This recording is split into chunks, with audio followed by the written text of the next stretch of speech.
sinyal ya, sinyal care itu adalah sinyal deterministik atau sinyal yang punya periode ya, sinyal sinyal fundamental gitu istilahnya ya.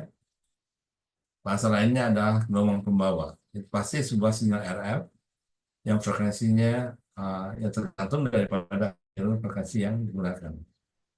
Yang penting bahwa itu adalah level carrier ya, dalam daya boleh, dalam tegangan pun boleh ya. Nah, kalau dalam tegangan, kalau saudara ukur carrier dalam tegangan, maka noise pun dalam tegangan ya, noise pun dalam tegangan begitu. Ini yang penting ya. Nah, kalau kita akan mengubah tegangan dalam dB, jangan lupa 20 log tegangan dalam serah dalam microvolt atau dalam volt atau dalam millivolt ya. Kalau daya itu adalah 10 log daya dalam watt ya, atau dalam nanowatt dan sebagainya. Oke. Jadi hati-hati nih dalam penggunaan daripada satuan dan juga rumus yang digunakan untuk mengconvert dalam dBm ya. 20 log sekian, 20 log tegangan adalah untuk tegangan, 10 log daya untuk daya satuannya dBm kalau untuk daya, kalau untuk tegangan dB volt ya, dB volt. Oke, kemudian saya katakan bahwa Kelvin nggak perlu kita otak-atik lagi, jadi apa yang kita peroleh ya, kita lihat dulu apakah itu dalam satuan dBm atau tegangan. Lalu baru kita ukur noise-nya. Noise yang terukur bisa dalam microvolt karena kecil levelnya, bisa juga dalam dBm, bisa juga dalam watt. Yang penting kita gunakan satuan, kalau dBm berarti dalam dBm per hertz bandwidth. Dulu saudara normalisir dan seterusnya ya. Nah, kemudian setelah itu baru saudara bisa membagi antara carry dan noise untuk memperoleh perbandingan daripada C per N-nya. Kira-kira itu ya. Nah, contoh di bawah nih. Ada contoh. Diinginkan mengukur video carry to noise. Video carry to noise adalah signal video terhadap signal noise. Ya. Dan dari sebuah sinyal komposit TV, di mana bandwidth efektif sinyal yang diterima adalah 6 MHz. Jadi 6 MHz adalah bandwidth daripada spektrum signal TV atau sinyal komposit TV.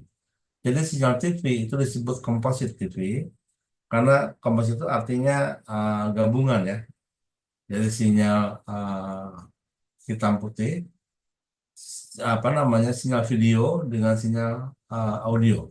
Jadi komposit signal itu adalah campuran daripada signal video dan sinyal audio. Karena sinyal TV itu ada dua signal, pertama ya, sinyal video dengan signal audio. Di mana sinyal videonya itu dimodulasi dengan AM modulation.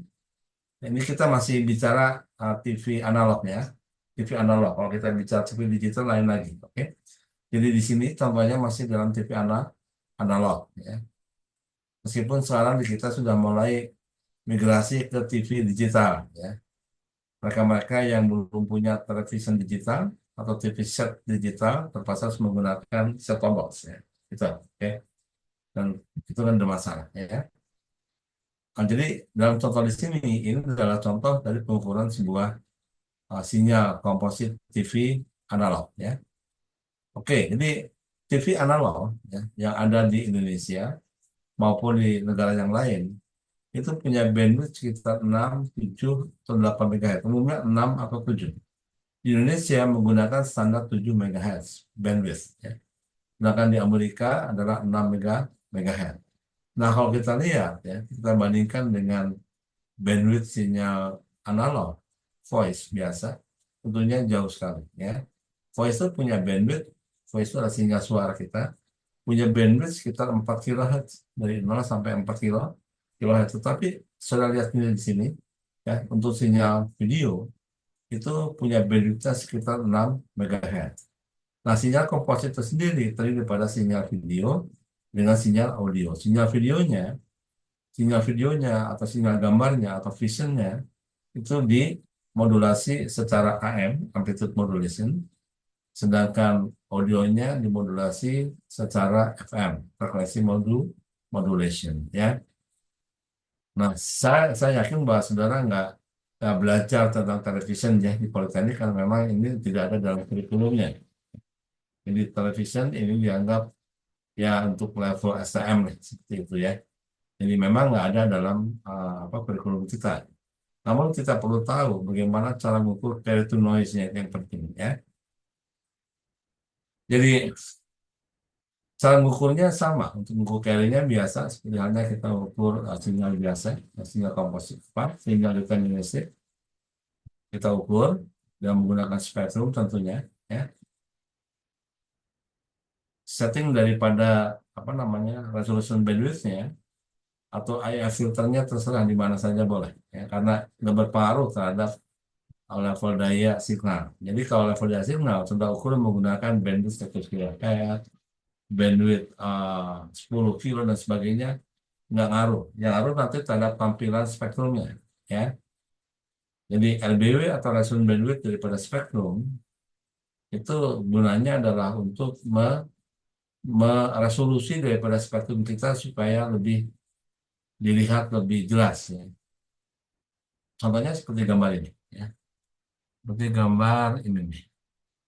Nanti pun sebetulnya ada ya. Eh,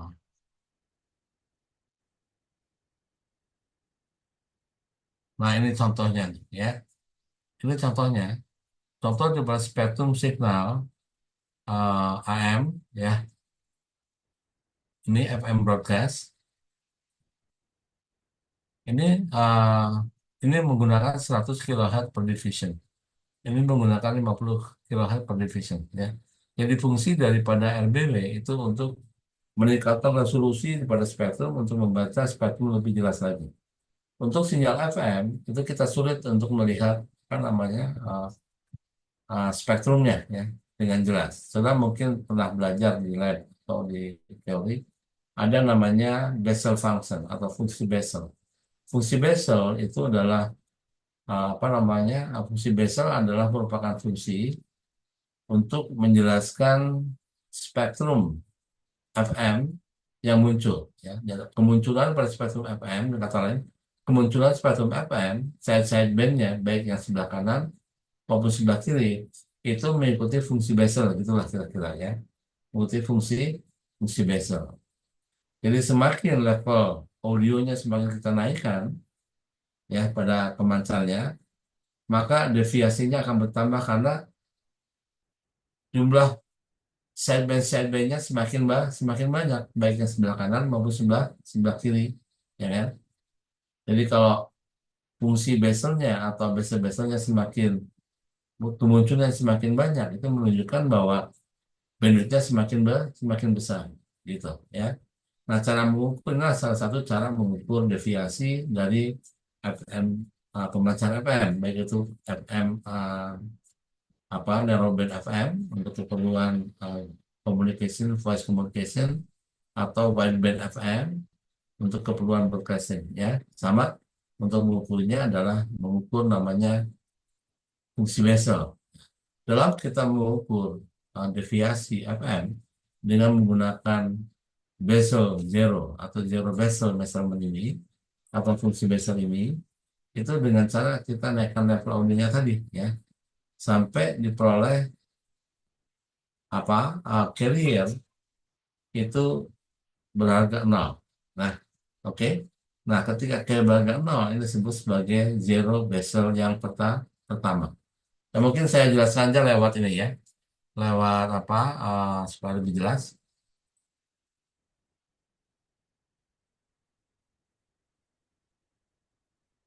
Bentar.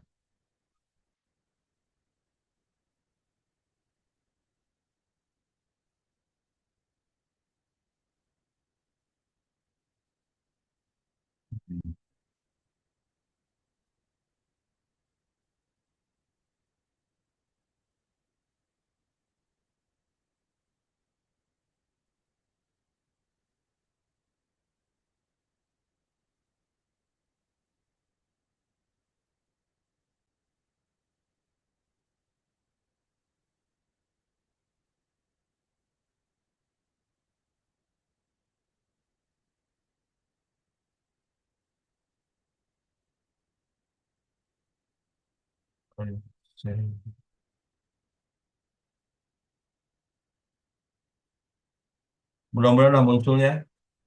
Udah kelihatan? Halo? Sudah, Pak. Baik.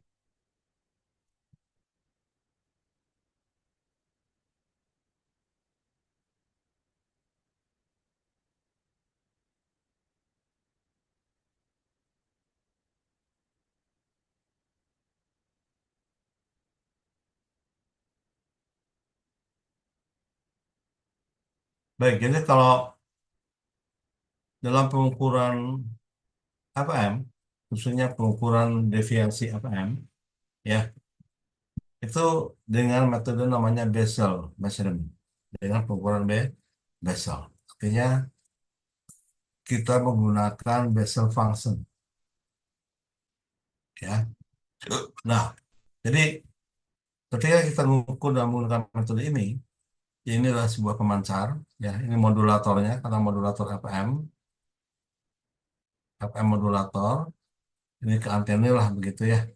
Lalu ini sinyal audionya, kita berikan ke sini. Ini sinyal audio frekuensi, ya. Pancarkan dengan carrier tentunya, carriernya katakanlah misalkan frekuensinya adalah F0 lah, katakan begitu ya. Jadi dimodulasi dengan sinyal carrier dibagikan dari osilator. Oke. Nah, maka akan muncul seperti ini. Saya gambarkan akan begini ya. Begini kan. Oke. Nah, ini tanpa modulasi nih. Ketika kita berikan modulasi, ini kita naikkan, sinyal audionya kita naikkan, maka akan muncul namanya bezel, ya.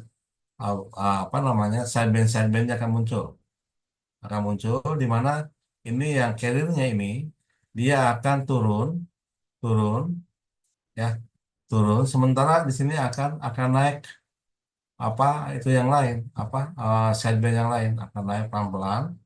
Ini pun sama akan naik begitu. Sementara ini kan turun. Nah, ketika ya saya gambarkan di sini lagi, ketika muncul sideband, ya, sementara ini carry-nya adalah harga nol begini, ini adalah carrier, ada frekuensi F0 tadi, ini sideband, ya, sideband yang muncul, dan ini akan muncul juga yang lain-lainnya seperti ini, akan muncul yang lain-lainnya seperti ini.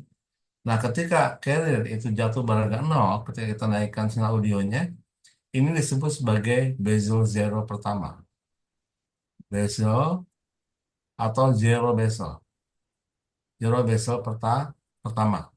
Udah ya, catat ketika bezel zero pertama kita peroleh, ya, berapa deviasi yang terbaca pada alat ukur. Di sini biasanya kita menggunakan namanya apa?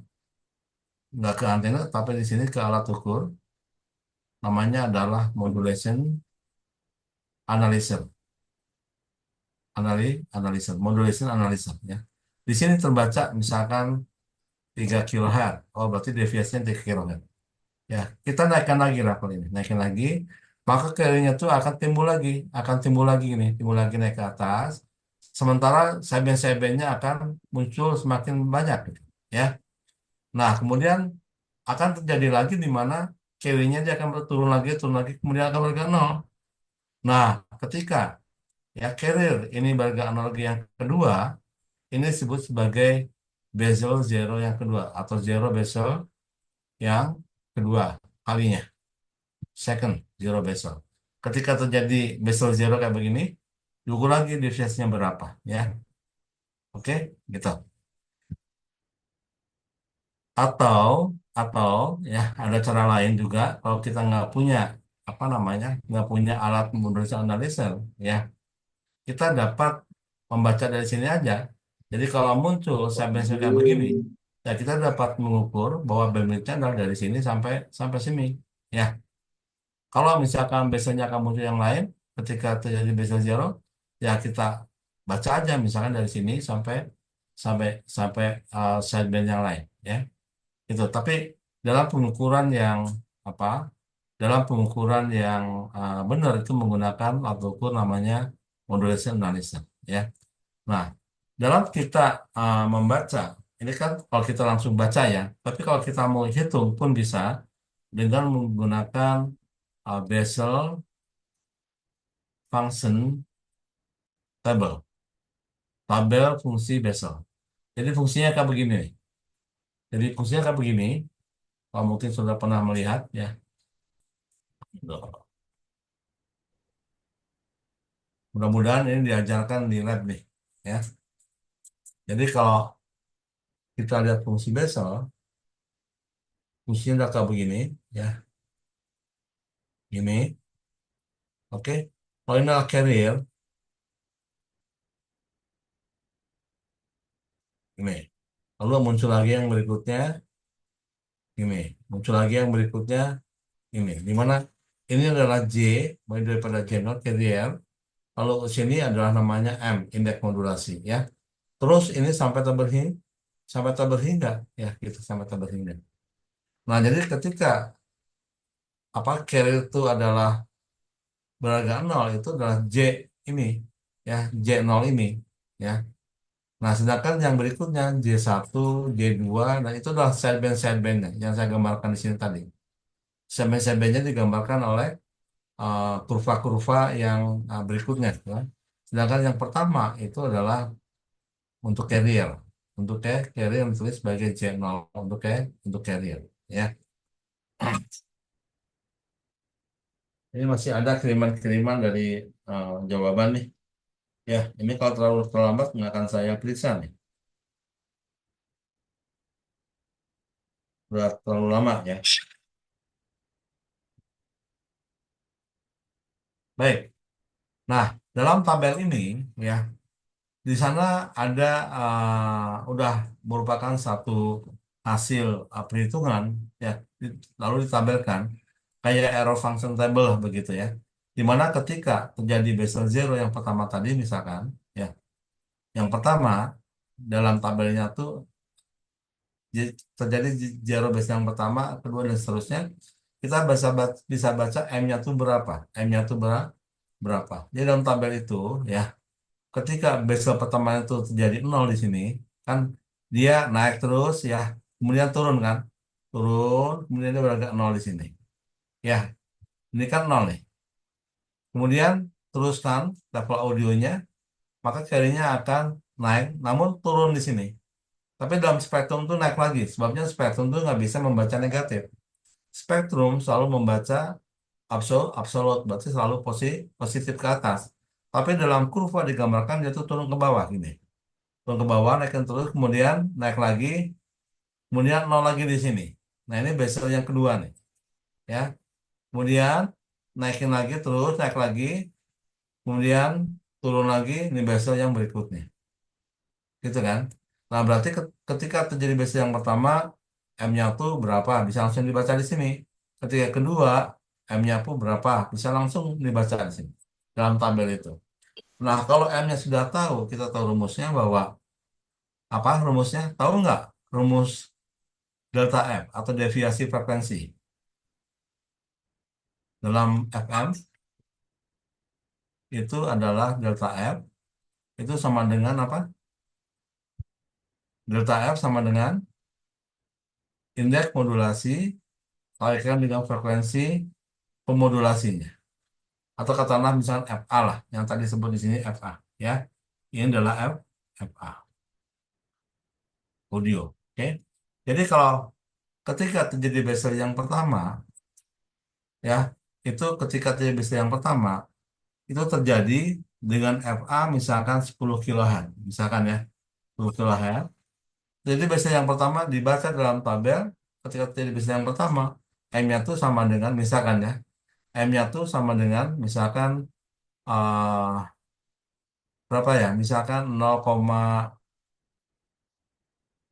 atau ya sembarang aja angka saya nggak apa sebenarnya itu tabel ya katakan misalkan 1,2 misalkan M-nya ya misalkan berarti ketika terjadi Bessel zero yang pertama ini ya dan di sini di kurva kita lihat Bessel zero yang pertama terjadi ketika J0 tuh beragam 0 ya M-nya berapa langsung dibaca di sini M-nya sama dengan 1,2 tadi nah berarti delta F-nya itu sama dengan 1,2 kalikan dengan frekuensi ini 10 kilo 10 kilohertz itu adalah 12 kilohertz ya.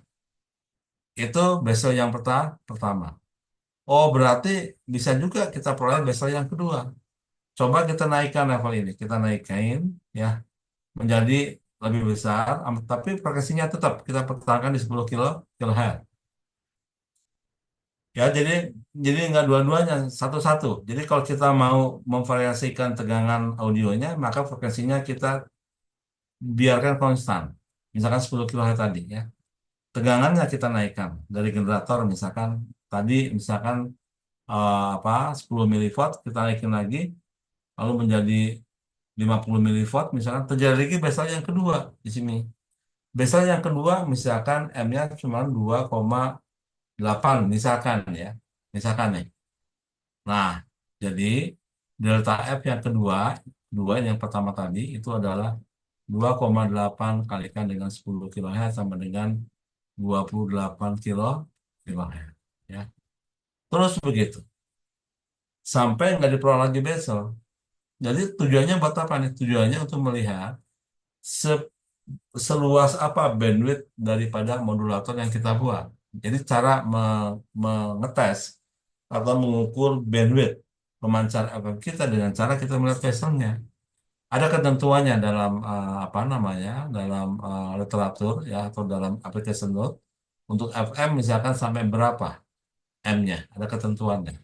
Yang jelas kalau untuk FM itu bandwidthnya kan sampai dengan 120 kHz bahkan lebih ya. Berarti berapa kali deviasi berapa kali bezel yang kita peroleh. Semakin bezelnya semakin banyak yang kita peroleh, maka M-nya akan semakin besar kan karena ke sana kan. Makin besar berarti kan dengan frekuensi yang tetap maka bandwidthnya akan semakin besar gitu ya. Jadi itu adalah bagaimana caranya kita mengukur bandwidth dari FM modulator kita. Nah, selain itu pun ya, khususnya misalkan untuk sistem komunikasi radio transceiver FM yang kita golongkan sebagai narrowband. Jadi ada narrowband FM, ada wideband FM. Narrowband FM itu untuk transceiver radio komunikasi radio biasa ya, untuk voice.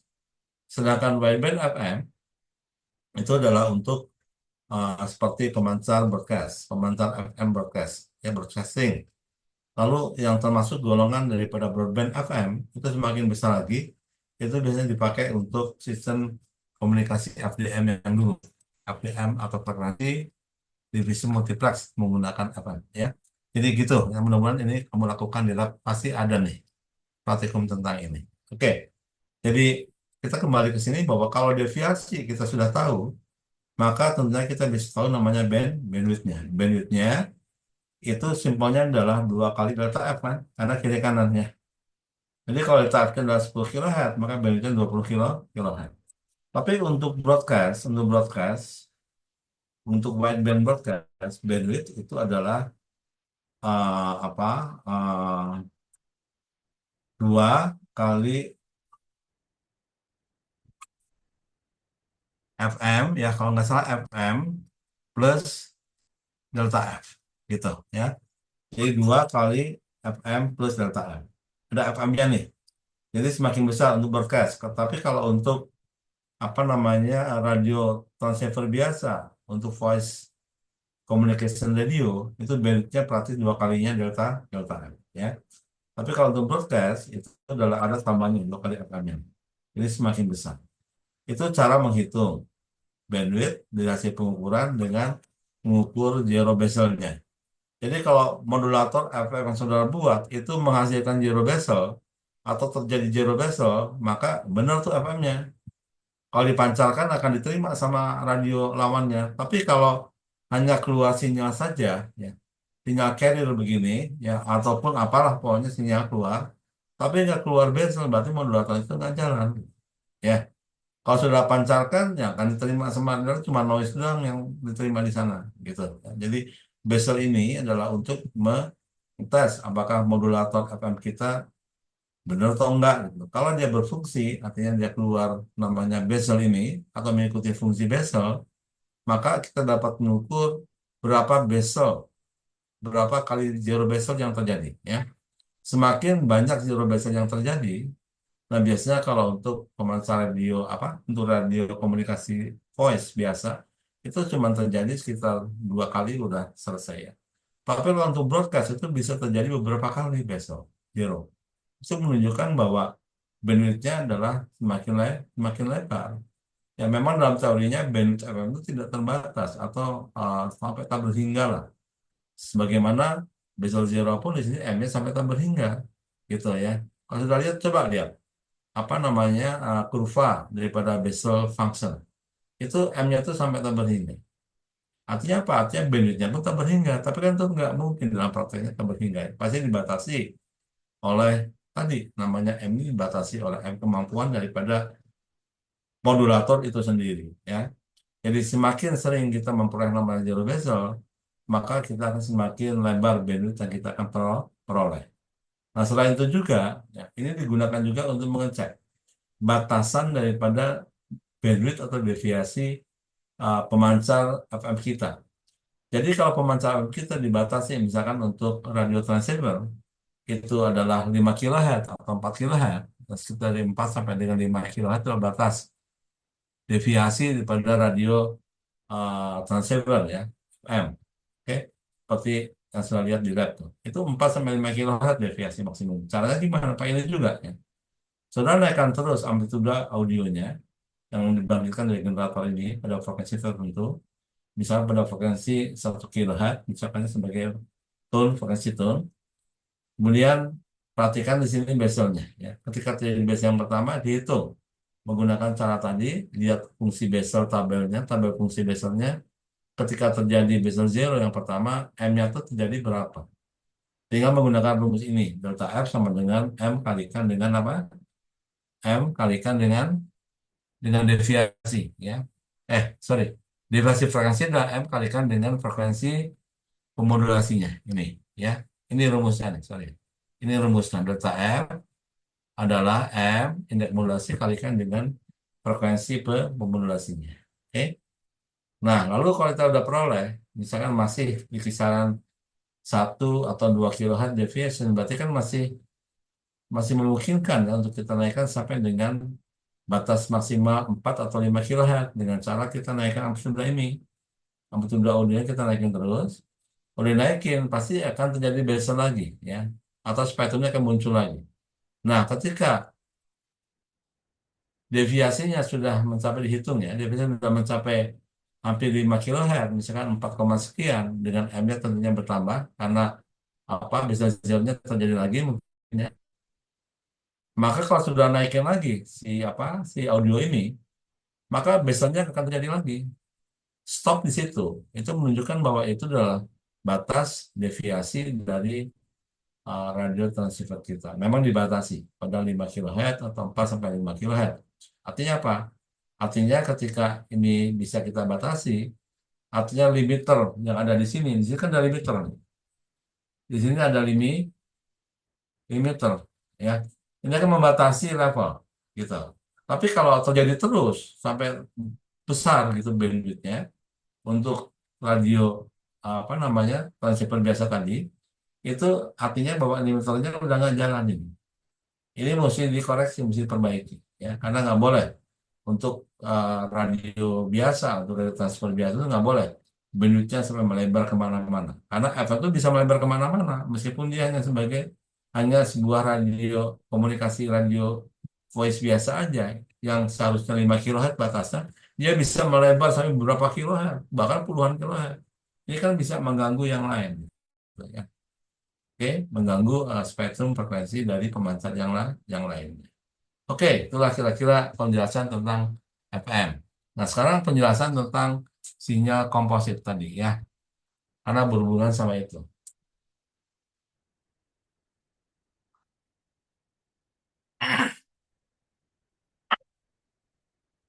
Sinyal komposit ya, atau sinyal komposit television,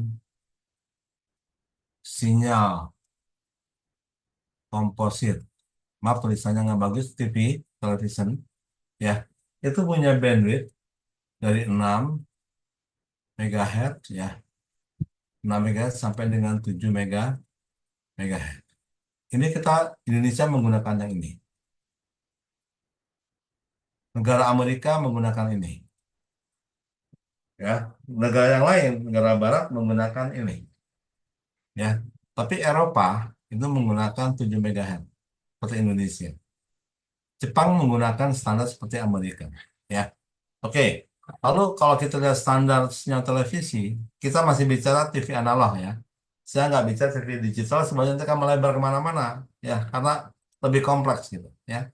Untuk sinyal komposit televisi analog itu ada 3 standar, khususnya untuk televisi berwarna ya. Nah, sinyal komposit TV untuk berwarna, selain daripada signal vision atau gambar dan suara, gambarnya juga ada yang hitam putih dan juga ada yang berwarna ya. Kalau TV hitam putih itu cuman ya sinyal hitam putih atau yang disebut sebagai luminance. Lumi, luminance itu adalah sinyal hitam putih ya. Luminance adalah sinyal sound atau sinyal suaranya. Tapi kalau sinyal komposit untuk TV warna itu ada luminance-nya, juga ada apa istilahnya ya untuk sinyal chrominance. Jadi kalau luminance ini adalah hitam putih, black and white ya, black and white. Tapi kalau chromi, chrominance ini untuk color, untuk color. Jadi luminance, sinyal luminance itu adalah sinyal untuk black and white, chrominance untuk color ya. Nah, sinyal composite television itu mengandung ini untuk eh, apa? Untuk videonya atau visionnya. Untuk vision itu adalah audio, apa? Gambar, sorry. Sedangkan untuk soundnya ini sinyal audio biasa ya. Ini modulasinya menggunakan FM, FM. Sedangkan ini menggunakan AM. Kalau masih analog ya. Tapi kalau yang digital sekarang menggunakan modulasi PSK, QAM dan sebagainya. Jadi pembatasan semakin jauh nanti. Nah, sekarang kita lihat bentuk spektrumnya. Spektrumnya kayak begini. Jadi ini kira-kira bentuk spektrum daripada sinyal. Nah, kalau begitulah ini frekuensi ya. Ini yang visionnya tuh di sini carrier-nya. Ini carrier untuk visionnya, frekuensi vision F itu vision itu adalah gambar ya. Lalu audionya di sini. Duh, ini mencong. Ini adalah sinyal atau carrier untuk audionya apa ya. Ini visionnya di sini, F vision, ini F audio ya. Ini menggunakan modulasi AM.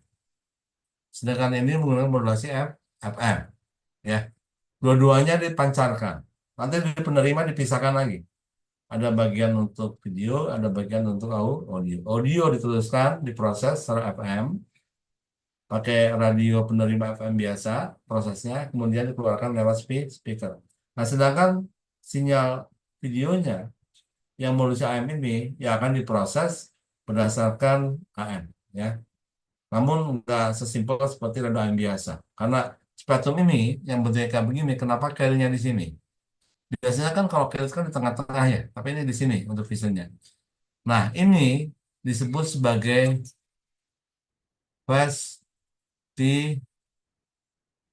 vestigial AM modulation. Ya, ini disebut sebagai vestigial AM modulation. Disebut vestigial karena ini cuma sebagian nih yang sebelah kiri, ya. Sebagian sebelah kiri, yang sebelah kanannya tuh komplit. Mestinya kan sampai sini, gitu loh. Tapi kalau sampai sini nanti jadi tambah besar bandwidthnya, ya. Karena bandwidth yang disebut band 7 mega itu adalah dari sini sampai dengan sini, gitu loh. Itu 7 mega nih totalnya, ya. Oke, termasuk audionya, ya. Karena untuk audio itu sempit lah, hanya beberapa puluh kilohertz di sini, mungkin sampai ratusan bisa sampai 120 kilohertz. Tapi kalau untuk videonya kan sampai 6 atau 7 megahertz. Ya, jadi saya buatnya seperti ini. Sebetulnya persisnya untuk video itu dari sini sampai sini sebetulnya. Tapi karena di sini audio itu sedikit sih bandwidthnya, saya bilang aja 7 MHz dari sini sampai sini karena memang kompositor daripada audio dan video. Ya. Nah, ini spektrumnya kayak begini. Ini spektrum sinyal komposit TV. Sudah lihat di sini ya, spektrumnya lebar nih. 7 mega itu sekian. Nah, jadi untuk penerima TV, karena bandwidthnya gede, ini penerima TV, ya. Di sini tuh dia ada carrier dan juga ada noise sama saja ya. Tapi untuk perhitungan daripada noise-nya, kita menggunakan bandwidth TV yang bandwidthnya adalah 7 MHz untuk Indonesia atau 6 MHz untuk negara lain seperti USA ya. Jadi hati-hati di sini dalam penggunaan daripada bandwidth atau perhitungan uh, bandwidthnya ya. Jadi tergantung daripada perangkat atau tergantung daripada receiver yang kita bahas itu akan menentukan bandwidthnya. Contoh misalkan untuk TV tadi dikatakan adalah bandwidthnya berapa? 7 MHz atau 6 MHz, 6 sampai 7 MHz lah saya katakannya demikian. Tapi untuk radio biasa, misalkan untuk transceiver FM seperti yang di lab itu ya, itu adalah sistem komunikasi radio biasa. Itu perangkat tersebut itu bandwidthnya sekitar 12 kHz gitu ya. Nah, untuk sistem penerima yang lain, untuk sistem penerima television tadi adalah 6 sampai 7 MHz. Untuk sistem penerima radio transceiver FM biasa untuk komunikasi voice itu 12 kHz bandwidthnya. Lalu untuk sistem penerima satelit misalkan ya, untuk ground station. Untuk ground station, untuk ground station ya, kayak begini yang terima dari satelit ke sini. Ini bandwidthnya pun tertentu nih ya. Jadi untuk satelit itu bandwidthnya nggak seperti ini. Ya saya agak lupa berapa bandwidthnya. Kita bisa melihat apa namanya di standar-standar yang berlaku ya. Jadi yang penting adalah untuk menentukan carry-nya jelas. Itu hanya kita mengukur carry saja ya. Untuk sistem apapun, misalkan untuk sistem television, kita bisa langsung baca carry. Untuk sistem radio communication transceiver biasa pun sama. Kita bisa langsung baca carry-nya berapa levelnya. Langsung, karena udah itu merupakan daya mutlak ya. Demikian pula untuk level carry dari satelit misalkan yang kita ukur di ujung ini, kita ukurnya kan di sini, di ujung saluran. Ini pun sama.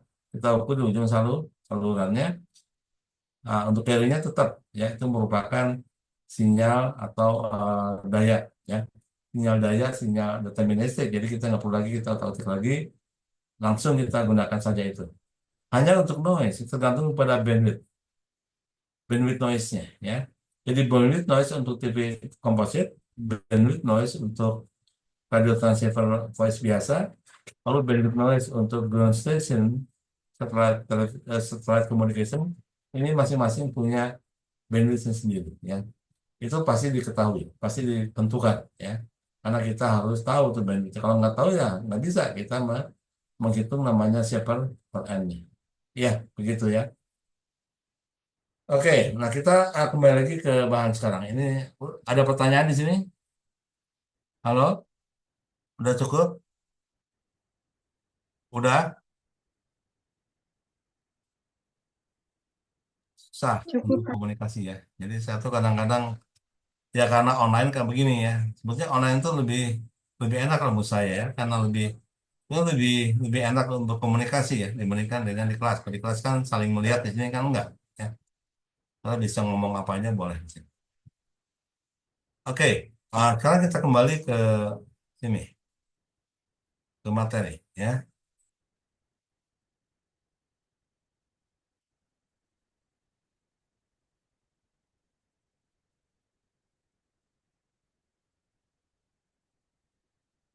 Nah, ini caranya sama. Jadi untuk noise sama seperti kita mengukur noise acak ya. Kita tambahkan dengan 2,5 dB untuk level noise-nya. Lalu normalisir terhadap bandwidth television. Jadi ini dalam situasi ini kebetulan contoh untuk TV yang tadi ya. Untuk contoh apa sistem penerima TV di sini. Jadi di sini diinginkan untuk mengukur carry to noise ratio dari sebuah sinyal komposit TV yang punya bandwidthnya adalah 6 MHz ya. Nah, kalau di Indonesia itu 7 MHz. Ini pasti nanti akan tentukan kalau misalnya di Indonesia 7 MHz. Tempat lain bisa 6 atau mungkin bisa 7. Nah, jadi noise ini kita harus normalisir terhadap bandwidth noise daripada si penerima ini yang namanya MHz ya, untuk memperoleh set per N ratio yang akan dilihat oleh penerima TV.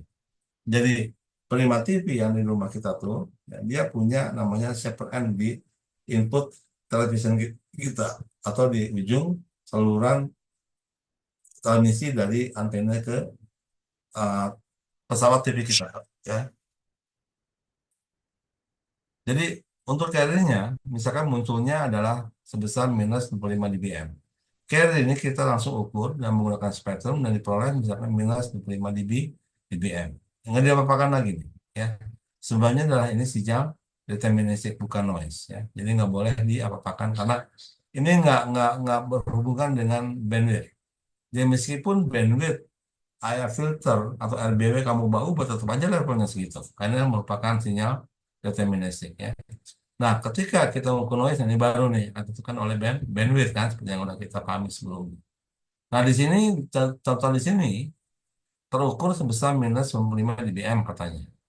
Dan ukur ini dengan menggunakan bandwidth noise sebesar 10 kHz yang diperoleh dari area filter spectrum analyzer yang kita sebut sebagai resolution bandwidth sebesar 10 kHz ya. Pertama-tama level noise yang terukur itu adalah 2,5 dB seharusnya ya. 2,5 dB lebih besar dari yang terbaca. Nah, jadi oleh karena itu yang terbaca pada spektrum 2,5 dB lebih rendah dari yang seharusnya. Seharusnya dari 2,5 dB lebih besar. Berarti yang kita baca kita tambah dengan faktor koreksi sebesar 2,5 dB ya. Jadi kalau misalkan di sini kita peroleh sebesar minus 25 dBm ya.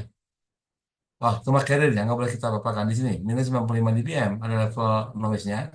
Maka ini harus kita tambahkan dulu dengan faktor koreksi sebesar 2,5 dB menjadi 92,5 dBm ya.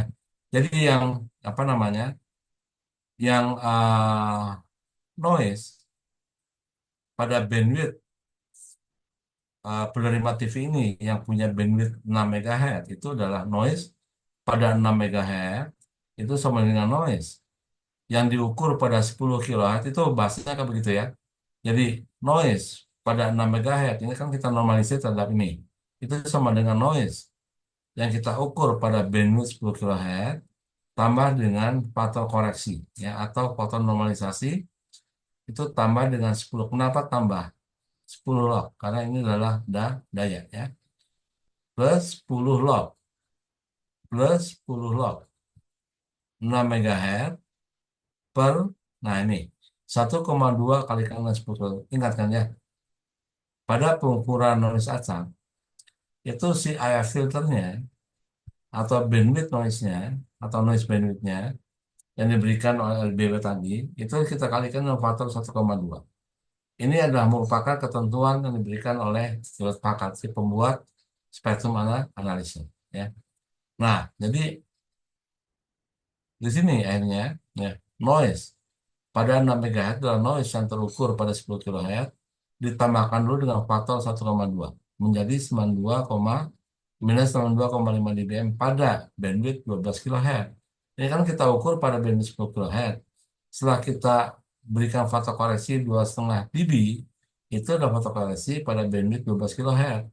Karena ada faktor koreksi 1,2 tadi ya. Berikan 10 kHz adalah 12 kHz. Tambah dengan ini faktor koreksinya adalah 10 log 6 MHz bagi 1,2 kalikan dengan 10 kHz atau 12 kHz. Berarti kira-kira adalah 27 dB. Ya tinggal sudah jumlahkan saja. Jadi noise-nya itu adalah minus 92,5 dBm per 12 kHz bandwidth. Bukan 10 kHz ya, tapi 12 kHz bandwidth. Tambah dengan 27 dB itu sama dengan minus 65,5 dBm. Nah, sekarang dalam dBm nih. dBm kan sudah dalam dBm kan. dBm per bandwidthnya sekarang bukan 12 kHz tapi udah dinormalisir terhadap 6 MHz. Jadi hasilnya adalah minus 65,5 dBm per 6 MHz. Oke, nah sekarang kita udah tahu. Udah kita peroleh, carry-nya adalah minus 25 dBm, noise-nya adalah level noise-nya adalah minus 65,5 dBm. Jadi carry noise-nya adalah carry kita bagi dengan level noise. Minus 25 dBm dibagi dengan minus 65,5 dBm adalah 40,5 dB. Itu adalah merupakan carry to noise dari radio apa TV ya yang dicontohkan di sini. Oke. Jadi sekali lagi bahwa dalam menghitung carry to noise kita harus tahu bandwidth radio penerima yang sedang kita ukur carry to noise-nya. Jadi kalau kita mengukur carry to noise dari sistem satellite receiver atau penerimaan satelit, ya kita harus tahu berapa bandwidth penerima tersebut. Gimana tahunya? Tahunya dari spesifikasi.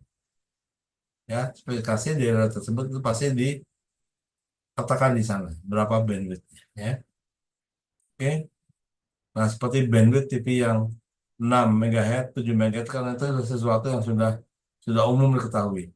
Demikian pula dengan bandwidth radio transceiver yang tadi katakan sama saya 12 kHz, udah sesuatu yang umum diketahui. Jadi nggak perlu lagi dicantumkan dalam spesifikasinya. Tapi kalau untuk sistem penerima satelit misalkan, atau dalam sistem penerima ground station, itu pasti ada penjelasannya.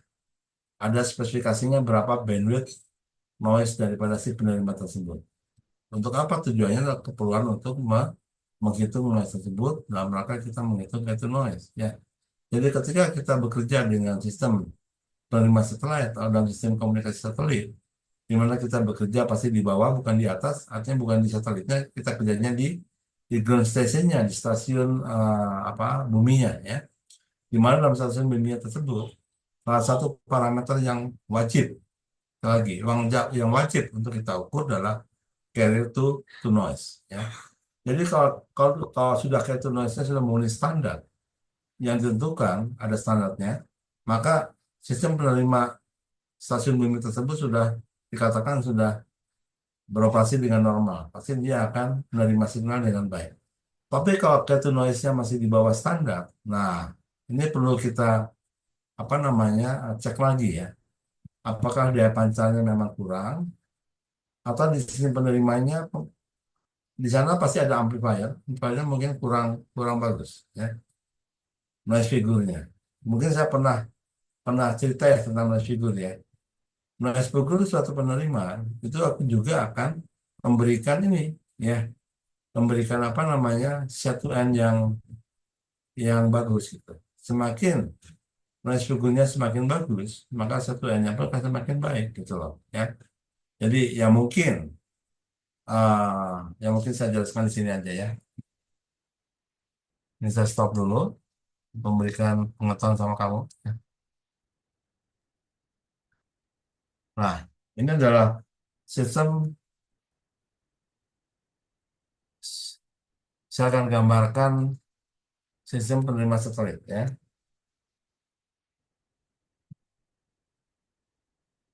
Jadi ini adalah ground stationnya, parabolanya biasanya antenanya parabola kayak begini. Ini sorry kalau gambarnya kurang bagus ya, kayak begini.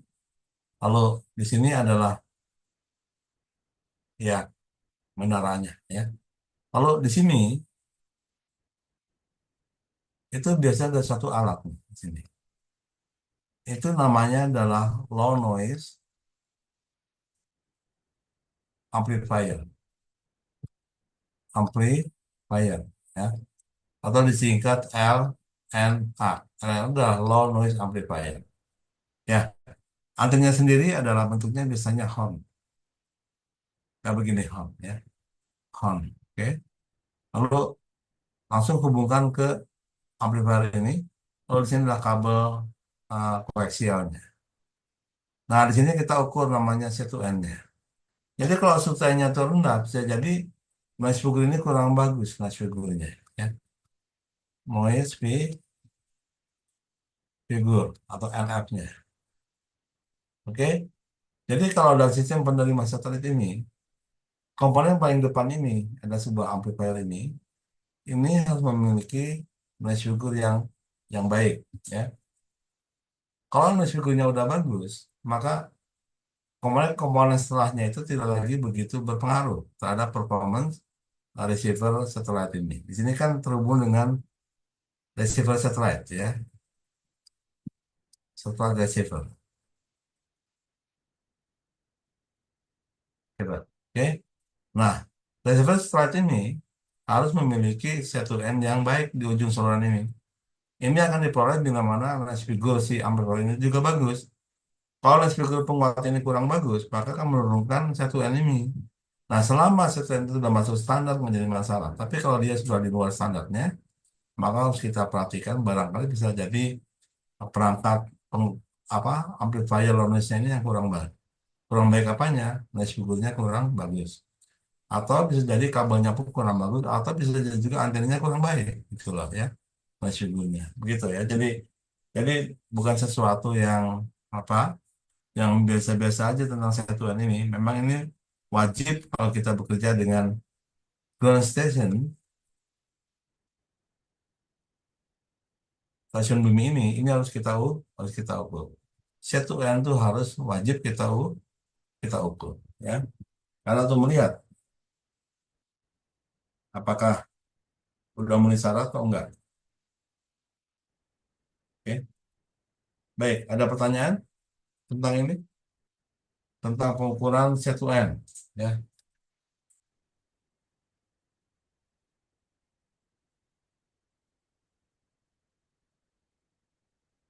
Kemudian dalam sistem CATV, TV kabel, ya. Ini dari sumber, ini sumbernya misalkan, ya. Ini kan nanti dihubungkan. Di sini nanti ada cabang-cabang lagi, di sini ada cabang-cabang lagi, gitu ya. Ini yang disalurkan ke masyarakat, ya, pelanggan, ya, ke si pelanggan, dan seterusnya begitulah, ya. Nah, sebelum diberikan ke pelanggan, biasanya di rumah-rumah tuh ada konektornya, ya, untuk sistem apa? Sistem TV kabel ini. Jadi si teknisi cuma dia narik kabel koaksial dari sumbernya, ya. Kemudian koaksial itu dimasukkan ke koaksialnya si TV kabel ini. Nah, impedansinya berapa? Impedansinya untuk TV kabel, untuk TV signal lah pokoknya, ya. Itu impedansinya berapa? Impedansi standarnya adalah 75 ohm. Untuk RF signal standarnya adalah 50 ohm, ya. Jadi kita punya standar impedansi 50 ohm khusus untuk RF. Oke. Jadi untuk sinyal RF, ya, semua perangkat sinyal RF, apakah itu kabel, itu antena, itu pemandu dan sebagainya sampai konektor, itu impedansinya standar 50 ohm. Nah, dalam bidang TV, ya, ya, antenanya, perangkatnya dan sebagainya itu impedansinya 75 ohm, ya. Jadi antena eh, penerima TV kita di rumah itu impedansinya 75 ohm. Dengan pula TV kita impedansinya 75 ohm karena sudah distandarkan. 75 ohm digunakan khusus untuk pertelevisian, ya, atau sinyal video. Nah, sedangkan yang 50 ohm khusus digunakan untuk sinyal R, ya. Nah, kembali ke sini, ke gambar ini. Jadi di sini kan ada namanya satu R, ya. Oke. Di sini juga pasti ada satu R. Apalagi di sini ada juga satu R. Kalau satuannya di sini masih bagus, di sini mungkin masih masuk apa toleransi, ya. Tapi semakin banyak cabang ini, pembagian semakin banyak, pasti satuan itu akan mengalami penurunan. Mungkin di sini semakin kecil lagi, ya, semakin kecil lagi. Nah, agar supaya tetap satuan itu dipertahankan, maka di sini kita pasang sebuah amplifier. Ada amplifier audio, tentunya amplifier yang tadi yang memiliki apa long noise amplifier yang memiliki noise figure yang baik. Untuk apa? Agar supaya satuannya itu nggak ngedrop gitu, ya. Oke. carry-nya kita pertahankan tinggi, noise-nya kita pertahankan rendah. Sebenarnya kalau kita naikkan di amplifier yang jelek, maka carry-nya akan naik signalnya. Tapi noise-nya pun akan juga ikutan naik gitu loh. Jadi akhirnya kita nggak memperoleh satu N yang diharapkan, gitu kan dua-duanya tuh naik. Sama-sama naik berarti kan sama-sama buruk nantinya kan. Jadi yang diinginkan itu adalah carry-nya. Noise-nya kita pertahankan dia tuh low noise. Sehingga di sini harus menggunakan namanya low noise amplifier yang memang khusus untuk keperluan video. Di mana amplifier video itu adalah amplifier ya yang memiliki respon yang flat ya. Ini responnya. Ini harus flat, harus rata benar.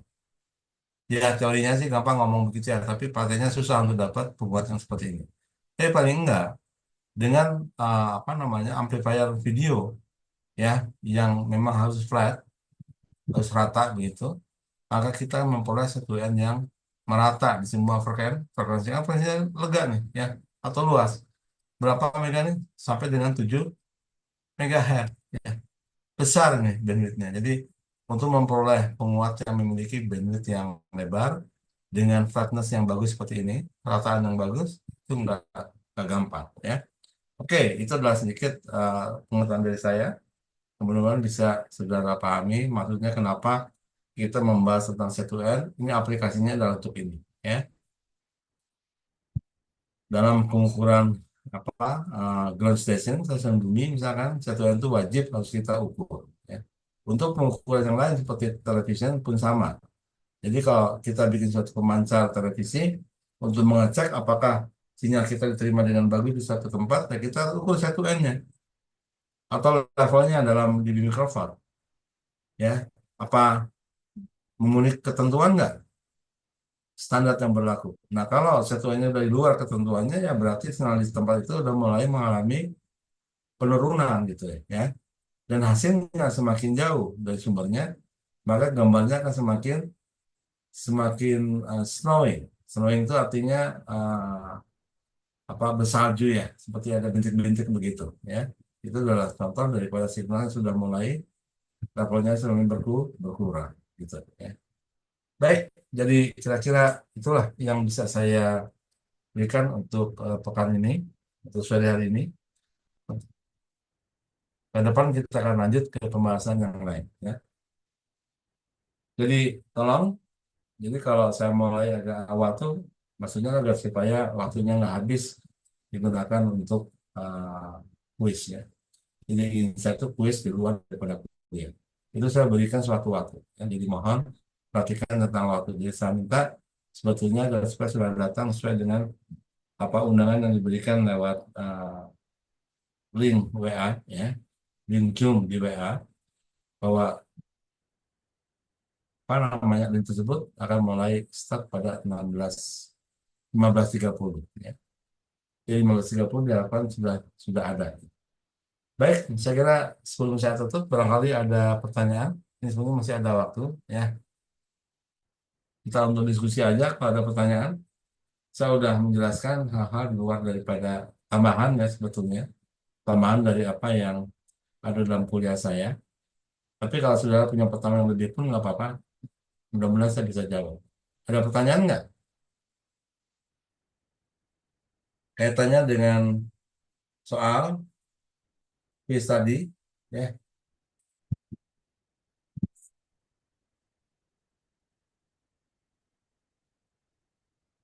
Kita masih punya waktu lumayan. Ada mungkin sekitar 15 menit lagi.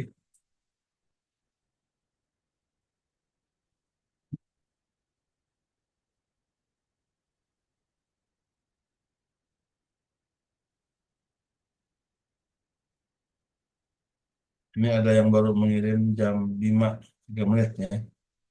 Ini sudah terlalu lewat waktunya.